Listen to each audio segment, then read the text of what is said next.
हरे कृष्णा। नमस्कार दोस्तों, आप समस्त श्रोतागण का आपके YouTube चैनल जीवन अमृत पर हार्दिक अभिनंदन है। आज विजया एकादशी है और आप समस्त श्रोतागणों को विजया एकादशी की हार्दिक शुभकामनाएं। भगवान विष्णु और माता ग्यारस की कृपा दृष्टि अपने भक्तों पर सदैव बनी रहे। आज की वीडियो में आप रसपान करेंगे विजया एकादशी व्रत कथा का। आप सबसे अनुरोध है कि कथा का श्रवण संपूर्ण करें और दिल से कमेंट बॉक्स में हरे कृष्णा या ओम नमो भगवते वासुदेवाय अवश्य लिखें। धर्मराज युधिष्ठिर बोले, हे जनार्दन, फाल्गुन मास के कृष्ण पक्ष के एकादशी का क्या नाम है तथा उसकी विधि क्या है? कृपा करके आप संपूर्ण विधि मुझे बताइए। श्री भगवान बोले, हे राजन, फाल्गुन मास के कृष्ण पक्ष की एकादशी का नाम विजया एकादशी है। इसके व्रत के प्रभाव से मनुष्य को विजय प्राप्ति होती है। सब व्रतों से उत्तम व्रत है। इस विजया एकादशी के महात्म्य के श्रवण व पठन से समस्त पापों का नाश हो जाता है। एक समय देव ऋषि नारद जी ने जगत पिता ब्रह्मा जी से कहा, महाराज, आप मुझसे फाल्गुन मास के कृष्ण पक्ष की एकादशी का विधान कहिए।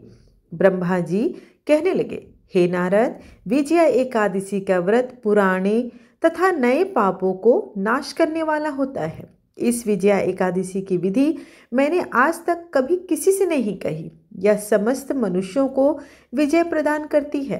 त्रेता युग में मर्यादा पुरुषोत्तम श्री रामचंद्र जी को जब 14 वर्ष का वनवास हो गया, तब वे श्री लक्ष्मण तथा सीता जी सहित पंचवटी में निवास करने लगे। वहां पर दुष्ट रावण ने जब सीता जी का हरण किया, तब इस समाचार से श्री रामचंद्र जी तथा लक्ष्मण जी अत्यंत व्याकुल हुए और सीता जी की खोज में चल दिए। घूमते घूमते जब वे मरणासन जटायु के पास पहुंचे, तो जटायु उन्हें सीता जी का वृतांत सुनाकर स्वर्ग लोक चला गया।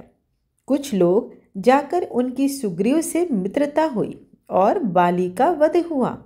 हनुमान जी ने लंका में जाकर सीता जी का पता लगाया और उनसे श्री रामचंद्र जी और सुग्रीव की मित्रता का वर्णन भी किया। वहां से लौटकर हनुमान जी ने भगवान राम के पास आकर सब समाचार कहा। श्री रामचंद्र जी ने वानर सेना सहित सुग्रीव की संपत्ति से लंका को प्रस्थान किया। जब श्री रामचंद्र जी समुद्र से किनारे पहुंचे, तब उन्होंने मगरमच्छ आदि से युक्त उस अगाध समुद्र को देखकर लक्ष्मण जी से कहा, इस समुद्र को हम किस प्रकार से पार करेंगे? श्री लक्ष्मण जी ने कहा, हे पुराण पुरुषोत्तम, आप आदि पुरुष हैं, आप सब कुछ जानते हैं। यहाँ से आधा योजन दूर पर कुमारी द्वीप में वकदालभ्य नाम के मुनि रहते हैं। उन्होंने अनेक ब्रह्मा देखे हैं। आप उनके पास जाकर इसका उपाय पूछिए। लक्ष्मण जी के इस प्रकार के वचन सुनकर श्री रामचंद्र जी वकदालभ्य ऋषि के पास गए और उनको प्रणाम करके बैठ गए। मुनि ने भी उनको मनुष्य रूप धारण किए हुए पुराण पुरुषोत्तम समझकर उनसे पूछा कि हे राम, आपका आना कैसे हुआ?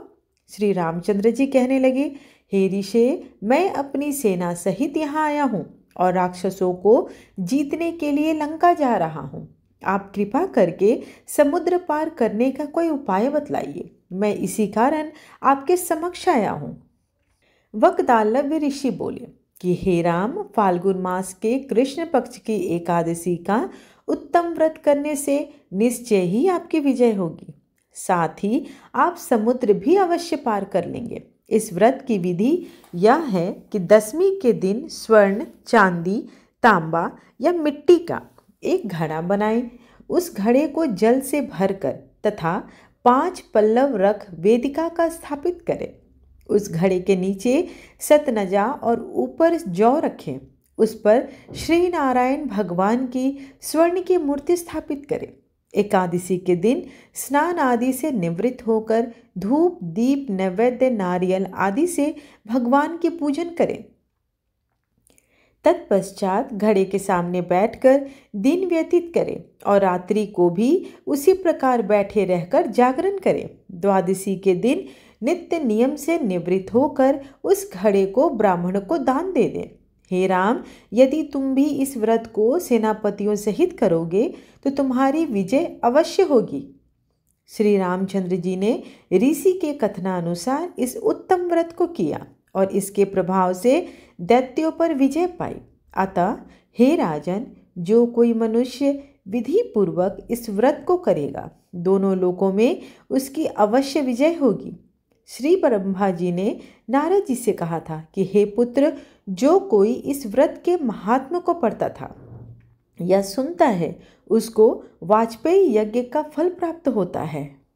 ब्रह्मा जी कहते हैं कि नारद, यह सुनकर श्री रामचंद्र जी ने मुनि के कथनानुसार उस समय विजया एकादशी का व्रत किया। उस व्रत के करने से श्री रामचंद्र जी विजयी हुए। उन्होंने संग्राम में रावण को मारा, लंका पर विजय पाई और सीता को प्राप्त किया। बेटा, जो मनुष्य इस विधि से इस उत्तम व्रत को करते हैं, उन्हें इस लोक में विजय प्राप्त होती है और उनका परलोक भी अक्षय बना रहता है। भगवान श्री कृष्ण कहते हैं, युधिष्ठिर, इस कारण विजया का व्रत करना चाहिए। इस प्रसंग को पढ़ने और सुनने से वाजपेयी यज्ञ का फल प्राप्त होता है। आइए अब भगवान श्री कृष्ण की आरती करते हैं। आरती कुंज बिहारी की, श्री गिरधर कृष्ण मुरारी की। आरती कुंज बिहारी की, श्री गिरधर कृष्ण मुरारी की। गले में वैजंती माला, बजावे मुरली मधुर बाला। श्रवण में कुंडल झलकाला, नंद के आनंद नंद लाला। आरती कुंज बिहारी की, श्री गिरधर कृष्ण मुरारी की। गगन सम अंग कांति काली, राधिका चमक रही आली। लतन में ठाड़े वनमाली, भ्रमर सी अलक कस्तूरी तिलक। चंद्र सी झलक ललित छवि श्यामा प्यारी की। श्री गिरधर कृष्ण मुरारी की। आरती कुंज बिहारी की, श्री गिरधर कृष्ण मुरारी की। कनकमय मोर मुकुट बिल से, देवता दर्शन को तरसे। गगन सो सुमन राशि बरसे, बजे मुरचंग मधुर मृदंग। ग्वालिनी संग अतुल रति गोप कुमारी की। श्री गिरधर कृष्ण मुरारी की। आरती कुंज बिहारी की, श्री गिरधर कृष्ण मुरारी की। जहाँ ते प्रकट भई गंगा, कलुष कलिहारिणी श्री गंगा। स्मरण ते होत मोह भंगा, बसी शिव शीस जटा के बीच। हरे अध कीच चरण छवि श्री बनवारी की। श्री गिरधर कृष्ण मुरारी की। आरती कुंज बिहारी की, श्री गिरधर कृष्ण मुरारी की। चमकती उज्ज्वल तट रेणु, बज रही वृंदावन बेणु।